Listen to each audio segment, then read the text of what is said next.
माननीय मुख्यमंत्री देवेंद्रजी फडणवीस यांनी काल निसंदिग्धपणे सांगितलं की जून 2026 ला साधारणतः सर्व शेतकऱ्यांची कर्जमाफी होईल आणि विशेषतः त्यासाठी समिती निर्माण केली।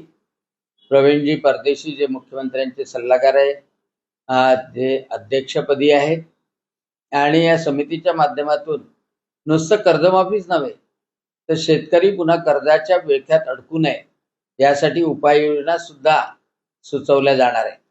आणि म्हणून माननीय मुख्यमंत्री महोदयांनी जे आश्वासन दिलेलं होतं निवडणुकीमध्ये ते पूर्ण करण्याचं जे अभिवचन दिलं होतं त्यासाठी अंतिम तारीख दिलेली आहे आणि त्यासाठी मी त्यांचा आभार मानतो। आणि सर्व शेतकऱ्यांची निश्चितपणे कर्जमाफी होईल, परंतु जे धनाढ्य आहेत किंवा नोकरी करणारे आहेत ते त्या शेतकऱ्यांना कर्जमाफी नसली तर योग्य होईल। ज्या गरजू शेतकऱ्यांना कर्जमाफीची आवश्यकता आहे, ज्यांना शेतीशिवाय दुसरा व्यवसाय नाही, जे संपूर्णतः शेतीवर अवलंबून आहे, खरोखर त्यांना कर्जमाफीची आवश्यकता आहे, त्यांना निश्चितपणे त्यामध्ये घ्यावं ही विनंती सुद्धा करतो।